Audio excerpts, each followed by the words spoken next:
Working with hors d'oeuvres for me is very interesting. This is where I can experiment. From using vegetables to meats and seafood, I apply different techniques like stuffing and rolling and deep frying, and then you get this world of flavors, different textures.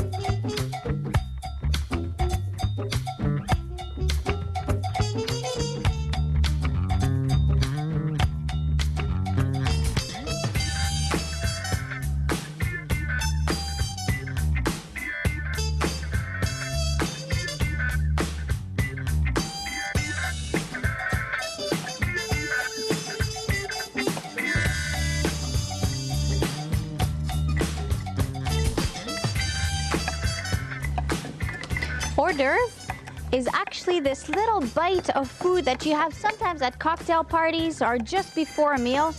I'm going to show you two really cool ways to do hors d'oeuvres with puff pastry. Okay, thanks Tom. Chef. I have some nice puff pastry right here. The first hors d'oeuvre, we're going to do pinwheels with paprika, tahinis, hot peppers. Doesn't that sound good? I have some tahini right here, and what this is actually is toasted sesame seed paste. If you had hummus, you've had tahinis. It's very nutty. It's fantastic. This will be a great little bite here. I'm adding some paprika. Shake, shake, shake. This is good for the color too, actually. Now I have a nice piece of puff pastry here. If you don't want to make it, you can buy it frozen, no problem. It's a little too big for a bite size, so I'm just cutting it in half. And I'm putting some tahini on top. You don't want to put too much. You don't want it to ooze out. It's really like a really delicate bite here. Okay, when I'm at this point, you want to do like a little book. So you close it in half, and we fold again on the other side just to meet it halfway. And one last time. See, you can already see it's a little pinwheel. Now what I need to do, I put it in a plastic wrap. I need to let this set in the fridge to get the dough really firm. Okay, thank you, Rhonda. Chef. I have one that's done right here.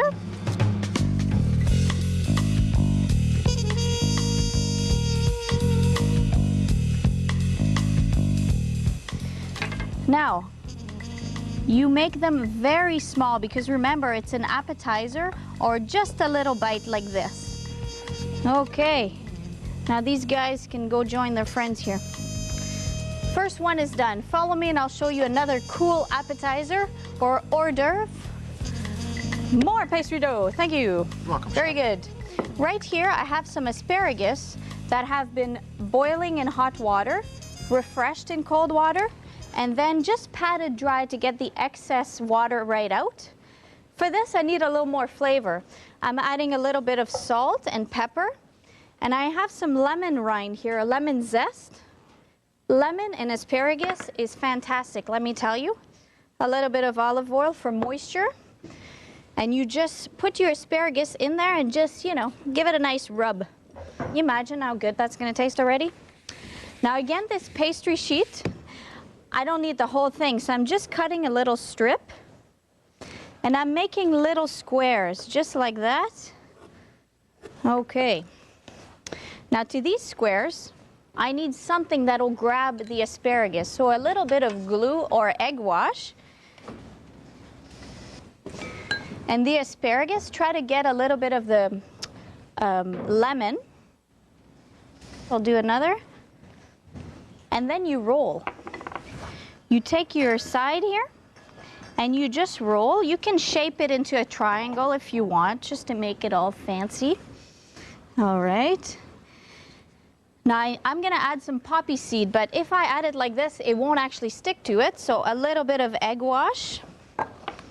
And you just put the poppy seed. Doesn't that look good? Okay, on the tray they go. And now they have to cook, don't you think? In the oven with me. All right. Now these need to cook for about not more than 10 minutes. You really have to go by the color. They get a little bit brown, that's exactly what you're looking for. And you see how poofy they are? That's the joy of puff pastry. It'll be very crispy, really fantastic actually. Now one last step for the pinwheels. I made some honey with just a little bit of chili peppers. Just put it like this. This will make it a little sweeter. Like this for the pinwheel. And now for the asparagus.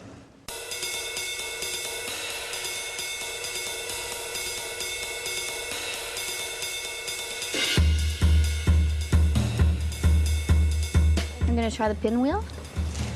Asparagus. Very flaky. Should have some wine with this.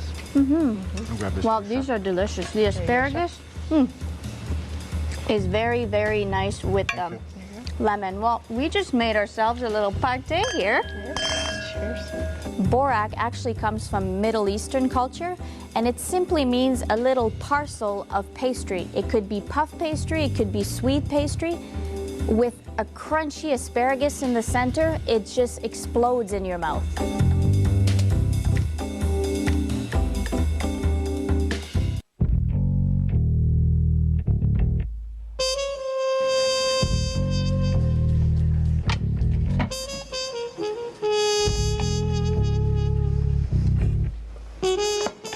If you have a cocktail party and you need a really cute hors d'oeuvre, this little guy here, a little sardine, makes the best one. First, I have to gut it and clean it. Now, if you don't want to do this part, no problem. You ask your fishmonger to do it, and it'll actually be a pleasure for him to do it for you. All right, sardines are actually, it's a word that actually means any little fish that comes from either the Mediterranean, an oily fish, and it's actually pretty delicious. You'll see what I do with it.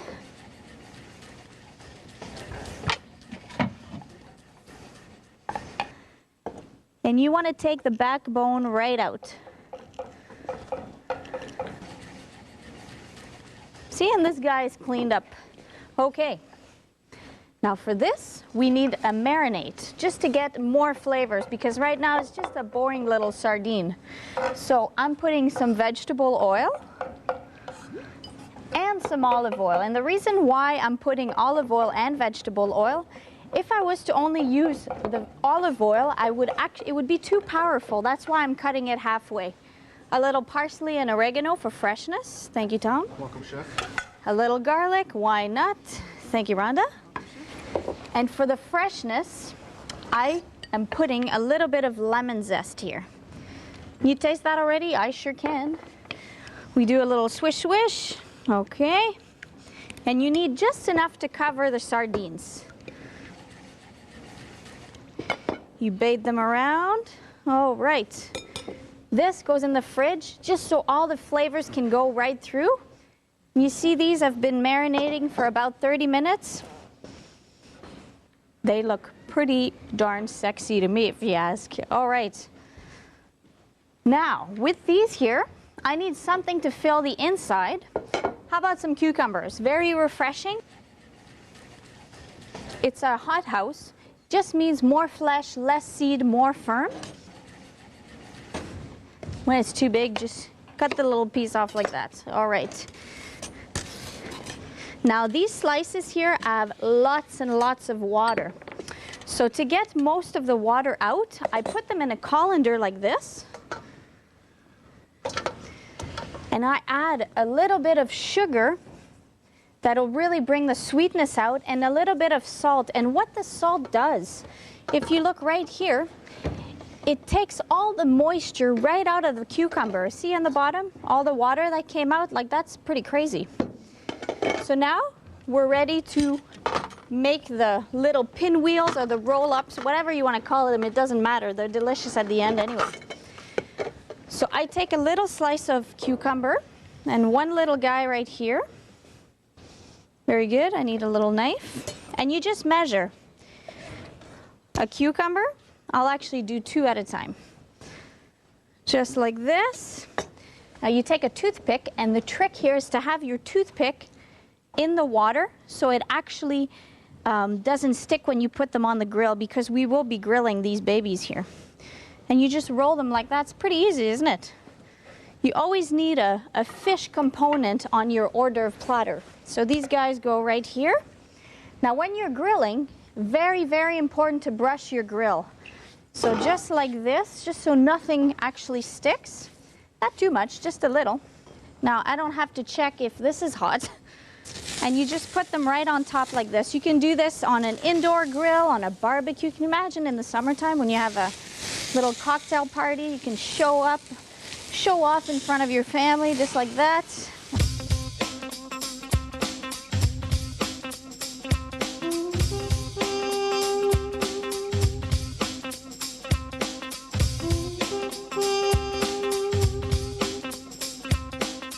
Now these are ready to be flipped.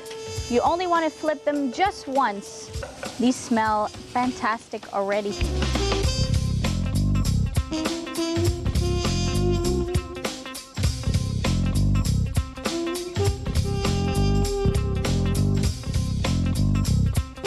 All I need to do now is put them on a nice plate.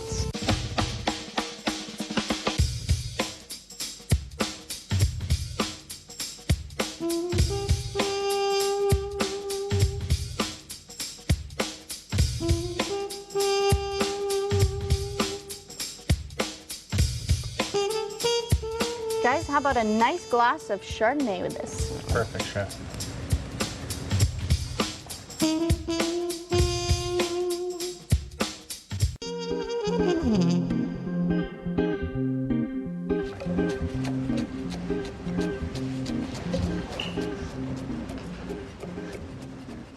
Fresh mint. To me, I associate this with lamb. How about if I show you how to make lamb meatballs with a nice tomato sauce? I have some ground lamb right in here. The mint goes in, roasted garlic, a little bit of almonds, why not? Breadcrumbs, that'll be the tightening agent. Now a little bit of cumin. Cumin, garlic, and mint is a classic with the lamb dish. Lamb meatballs, can you imagine the taste here? Now we give this a little shake. Oh, salt, pepper, why not? All right.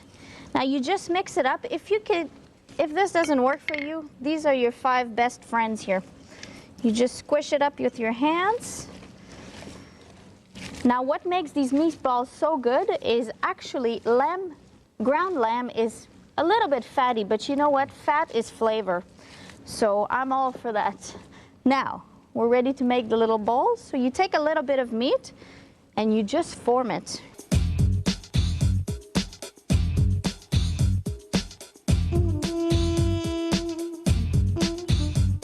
Now these guys are going in a hot, hot, hot skillet with a little bit of vegetable oil. And I'm just creating a crust here. I'm not cooking them all the way through. I just want to make a really brown, crusty outside. Just like this, you let them cook. And you see when they're all done, you see these here? They look cooked, but they're not inside. They're totally raw inside. All right, with these meatballs, how about a little tomato sauce maybe? That sounds good to me. I have some onions here that have just sweated. So that means no color. The flavor of the onion will really, really work very good with the canned tomatoes. It almost brings the sweetness of the canned tomatoes. And I'm using canned because you need a really thick sauce, and in fresh tomatoes, sometimes there's just a little too much water. So to this, I add a little bit of cumin. So you'll have the flavor of the cumin in the meatballs and the flavor of the cumin in the sauce. I let this cook. You see here? Now this, I know this tastes very good already, but we can't forget that our meatballs are not really cooked. So I add my lovely meatballs to it. Now what's gonna happen in here, the meatballs are gonna cook in the sauce. The sauce is gonna flavor the meatballs. Like, can you imagine that? Once this is done and cooked, you see these, whoa. Now this is magic. Magic in a pan for me, for sure. Now this smells fabulous. All we need is a nice plate with a little bit of sauce in the center. A little meatball. There you go.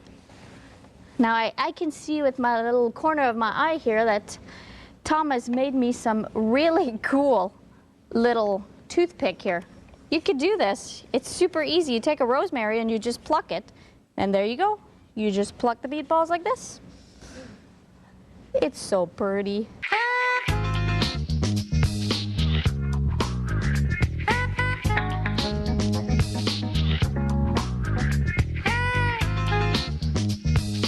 Guys, have one. One of these nice meatballs. All right, one for me. Very spicy. Cuminy. So tender though. Wicked. Oh, thank you. That's a good idea. A little glass of Merlot, why not? This lamb, very juicy, very, very juicy.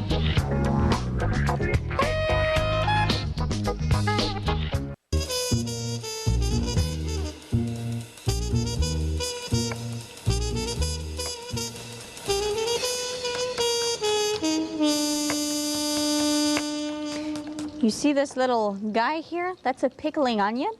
I'm roughly chopping it with a little bit of garlic, why not? Now a good trick to squish the garlic is just to go like this with your knife, and then it's easier to chop it up.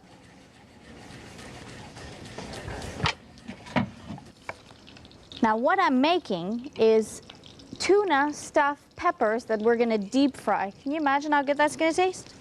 I have some butter right here. I'm just putting the onions and the garlic inside, and you can see that Tom is roasted some peppers and he's peeling them right now and seeded them, just getting them ready for stuffing. So to this butter here, I'm adding some flour, equal amounts. What I'm making is a roux. This will be my thickening agent in the stuffing. So you can do a roux by making it a little golden color, and the darker you make it, the nuttier it's gonna taste. I don't need a very nutty flavor, so I'm just gonna take it down to what we call blonde. Just like this. You see how it's turning a little bit of color? That's exactly what I'm looking for. Just like this. Now I'm adding milk, but I'm taking it right off the heat. I'm adding cold milk. This will prevent any lumps actually. And a little whisk here to really make sure there's no lumps. Now I can put it back on the heat, and I cook it just to get the flavor of the flour right off. And you'll see it'll get thicker. Rhonda, can you take a look at this, please? Yes, chef. Just shake it. All right, thank you. Now let's get to the stuffing. You see here I have some beautiful canned tuna. The reason why I'm adding canned tuna, you wouldn't use fresh tuna, it's too delicate. And this tuna is in oil. It has a very strong flavor. It'll be fantastic match with the peppers. And to this I add some chives, a little bit of parsley, and our very sexy sauce here. You see how thick it got? That's exactly what I want. I don't want it too loose, or else, I mean, it'll just make an explosion in the oil. Thank you. And you just incorporate all the flavors and all the layers of herbs and tuna, and can you imagine how good that's gonna taste? Now this mixture needs to go in the fridge to cool down. The sauce is gonna tighten everything together. Just like this. I have one that looks pretty cool here. You see this? It's all tight. That's what I'm looking for. All right, now Tom has done the peppers. Very good. Thank you, Chef. You see they're a little too big, so I just need to cut the edges off like this. But see how beautiful this pepper is? Nice roasted, the skin is taken off. Now that's gonna taste delicious, I can promise you that. So you just wanna cut it very small, because remember, hors d'oeuvre is really just one bite. Now this mixture here, I put right in the middle. Not too much, again, just a little bit. All right, I'm gonna get my toothpicks ready, and we roll.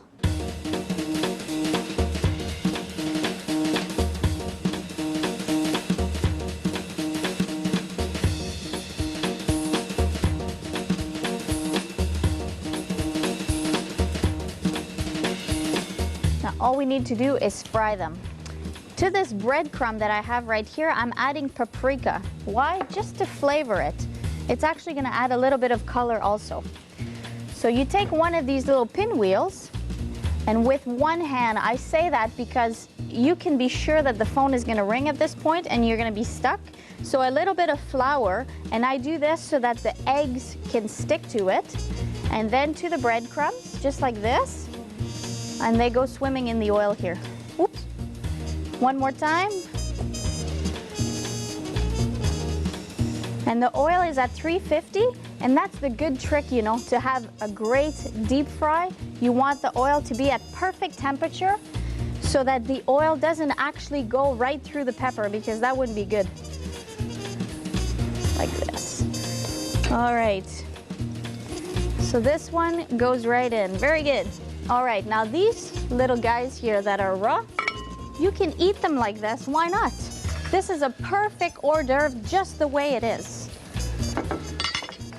So I'm simply putting them right on the plate like this. Maybe a little bit of balsamic drizzle, why not? You see here I've had balsamic vinegar that I reduced down. Just put a little bit. You can do all kinds of decoration on your plate if you'd like. Okay, oh, you see these? Now this is happiness.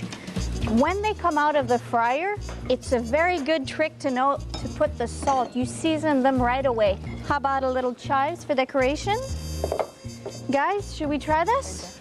Excellent.